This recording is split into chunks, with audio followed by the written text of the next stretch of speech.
नमस्कार मित्रांनो, बघा स्वागत आहे तुम्हा सर्वांचं पुन्हा एकदा आपल्या नाद भरतीचा या आपल्या शैक्षणिक यूट्यूब चॅनलवर. विद्यार्थी मित्रांनो, बघा या ठिकाणी आपण आज बघा जी की नेहमीप्रमाणे मुंबई उच्च न्यायालय भरती 2025 साठी बघा जी की मित्रांनो आपलं आवडतं पद बघा जे की शिपाई आणि हमाल या दोन पदांसाठी बघा जे की प्रश्नपत्र काय मित्रांनो या ठिकाणी आपण पाहणार आहोत. ओके मित्रांनो, बघा अत्यंत महत्त्वाची आणि अत्यंत बघा मित्रांनो जी की महत्त्वाची बात म्हणजे काय, तर 100% मित्रांनो हे संपूर्ण प्रश्न बघा जे की परीक्षेमध्ये येणारी प्रश्न आहेत. म्हणून मित्रांनो बघा या ठिकाणी आजचा जो काही ठिकाणी बघा आपला हा भाग आहे, तुम्ही संपूर्ण शेवटपर्यंत या ठिकाणी अवश्य अभ्यासून घ्या. आणि मित्रांनो अत्यंत महत्त्वाची बात म्हणजे या भागा अगोदर देखील मित्रांनो बघा या ठिकाणी आपल्या या चॅनलवर मित्रांनो 4 भाग या ठिकाणी आम्ही अपलोड केलेले आहेत.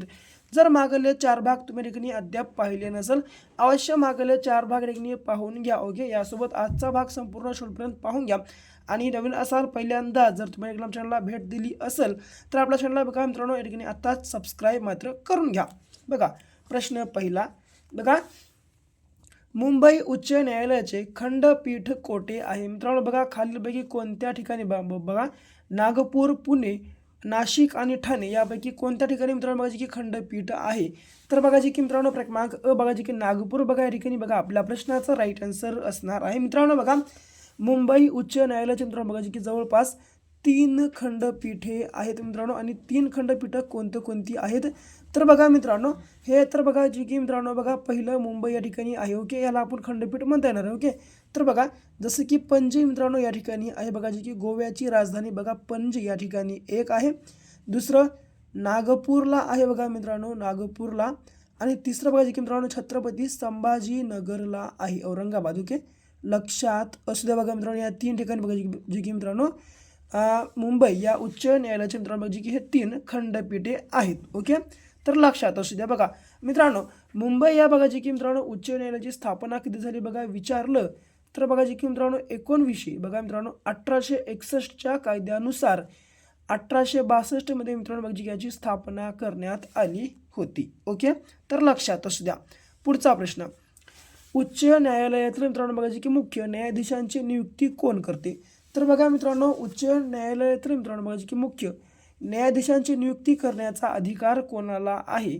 तर बघा जी की क्रमांक ब बघा जी की राष्ट्रपती यांना आहे. ओके, लक्षात असू द्या मित्रांनो. बघा यासोबतच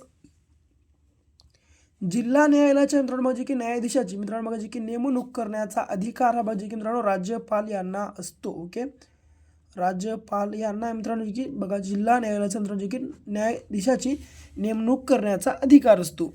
पुढे घटनेच्या कोणत्या तरतुदीनुसार सर्वोच्च न्यायालयाने दिलेले निर्णय हे बघा जे की देशातील सर्व न्यायालयांवर बंधनकारक असतात? अनुच्छेद 140, अनुच्छेद 142, अनुच्छेद 141 आणि अनुच्छेद 151. मित्रांनो बघा तर बघा जे की भारतीय राज्यघटनेच्या मित्रांनो बघा जी की क्रमांक अनुच्छेद 141 नुसार मित्रांनो सर्वोच्च न्यायालयाने बघा जी की दिलेले मित्रांनो निर्णय देशातील सर्व न्यायालयांवर बंधनकारक असतात. ओके, ही बघा क्रमांक या ठिकाणी बघा आपल्या प्रश्नाचं राईट आन्सर असणार आहे. पुढे सर्वोच्च न्यायालयातील बघा जी की सरन्यायाधीशांची संख्या ठरवण्याचा अधिकार कोणाला आहे? तर बघा सर्वोच्च मित्रांनो बघा जी की न्यायालयामधील बघा जी की सरन्यायाधीशांची संख्या ठरवण्याचा अधिकार कोणाला आहे?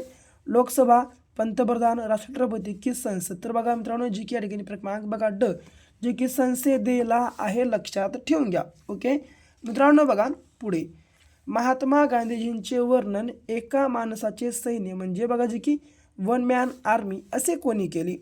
तर लॉर्ड माउंटबॅटन बघा जी की या ठिकाणी आपल्या प्रश्नाचं मित्रांनो योग्य आन्सर असणार आहे. बघा जी की मित्रांनो महात्मा गांधीजी यांचं वर्णन म्हणजेच एका माणसाचे सैन्य याला इंग्रजीमध्ये बघा जी की वन मॅन आर्मी असे यांनी बघा जी की लॉर्ड माउंटबॅटन यांनी केलेलं आहे.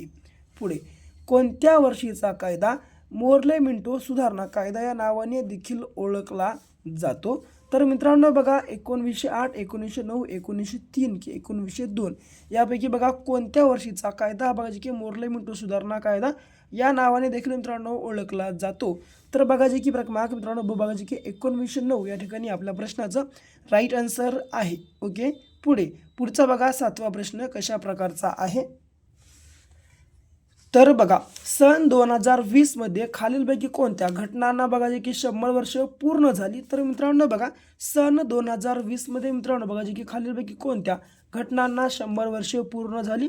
तर पहिली माणगाव अस्पृश्यता परिषद, 2 मूकनायक या मराठी पाक्षिकाची सुरुवात व 3 असहकार चळवळ.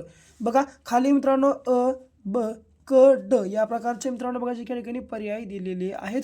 तर बघा जे की मित्रांनो बघा क्रमांक जे की यापैकी सर्व मित्रांनो या ठिकाणी बघा आपल्या प्रश्नाचं योग्य आन्सर झालेलं आहे. मित्रांनो 2020 मध्ये 1, 2 आणि 3 मित्रांनो बघा या तीनही घटना बघा जे की 100 वर्ष मित्रांनो बघा जे की पूर्ण झालेली आहेत. ओके, पुढे बघा 12 बादरायण संबंध असणे. बघा बादरायण संबंध असणे या वाक्याचा जे की मित्रांनो बघा या वाक्यप्रचाराचा अर्थ कोणता आहे.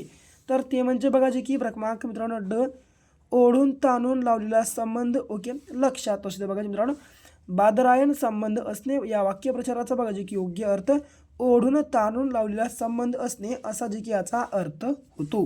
पुढे यथावकाश. बघा मित्रांनो 10 या ठिकाणी चुकीनं पहिले बघा टायपिंग मिस्टेकनं. तर बघा या ठिकाणी मी लिहिलोय यथावकाश. तर बघा मित्रांनो यथावकाश मी पोहोचेन या वाक्यातील अधोरेखित शब्दाचा समावेश या ठिकाणी बघा समास आहे. बघा थोडंसं टायपिंग मिस्टेकने वेगळा शब्द या ठिकाणी पडलेला आहे. ओके, तर बघा यथावकाश बघा मित्रांनो या शब्दाचा जे की आपल्याला समास ओळखायचा आहे. तर बघा जे की क्रमांक अव्ययी भाव मित्रांनो बघा जे की या शब्दाचा समास आहे. ओके, पुढे बघा काय म्हणले आहे. तर या ठिकाणी बघा जे की आहे या क्रियापदाचे भविष्य काळाचे रूप कोणते होईल. तर मित्रांनो आहे हे बघा जे की कोणतं मित्रांनो बघा जे की हे कोणत्या काळाचं रूप आहे. तर हे बघा जे की वर्तमान काळाचं रूप आहे. ओके, तर याला आपल्याला भविष्य काळाचं रूप करायचं असेल तर ते म्हणजे बघा जे की क्रमांक ब मित्रांनो असेल हे आहे. ओके, लक्षात असू द्या. पुढे उभयविध क्रियापद. बघा मित्रांनो उभयविधी. बघा मित्रांनो उभयविधी क्रियापद म्हणजे काय. तर मित्रांनो उभयविधी क्रियापद म्हणजे बघा जे की क्रमांक क्रियापद सकर्मक व अकर्मक अशा दोन्ही प्रकारे वापरता येते. मित्रांनो अशा क्रियापदाला जे की उभयविधी क्रियापद असे म्हणतात. ओके, पुढे 12वा प्रश्न आमचा स्वरूप आता बरा आहे या वाक्यातील विशेषनाम आपल्याला ओळखायचं आहे. तर मित्रांनो बघा या ठिकाणी विशेषनाम बघा जे की क्रमांक मित्रांनो ब बघा जे की स्वरूप या ठिकाणी असणार आहे. ओके, पुढे शेवटचा प्रश्न साहेब हा शब्द मराठी भाषेत कोणत्या भाषेतून आलेला आहे.